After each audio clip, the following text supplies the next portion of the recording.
বাংলাদেশে হয় নাই বলেই আপনার একটা মানুষ একটা এই ধরনের একটা আসামি যখন বিচার কাছে চলে যায় তখন দেখবেন আপনার এটা আস্তে আস্তে আস্তে আস্তে জিনিসটা মানে শক্ত লোহাটা আস্তে আস্তে নরম হয়ে যায়, তখন আসামি পার পেয়ে যায়।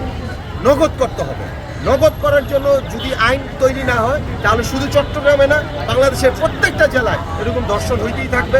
এই ধরনের শিশুরা ধর্ষণ থেকে বাঁচতে পারবে না। আপনারা কেন আইন করছেন আমি জানি না, অতি দ্রুত আপনারা এই ব্যাপারে আপনারা আইন তৈরি করেন।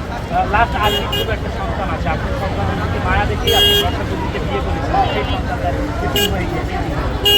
এখন আমি বলবো যে আলবির যে সন্তানটা, এই সন্তানটা তো আলবির ভাষ্য অনুযায়ী যে বাবার প্রতি তার ছেলেটার ভালোবাসা অনেক কাজ করে। এটা কত পরে আদৌ আমি জানি না, যদিও পরে এটা এখন যে বিচার কার্য শেষ হওয়ার পর আলবির সন্তানকে নিয়ে আমাদের যারা সিনিয়র আছেন ওনারা বক্তব্য দিলেন। এখনই এই সন্তানের দোহাই দিয়া পরে মাফ করে দেবো এটা আমি চাবো না, কারণ যদি এই আলবির এই সন্তানের দোহাই দিয়া আলবির সাধারণ ক্ষমা করে দেওয়া হয় এটার পক্ষে আমি।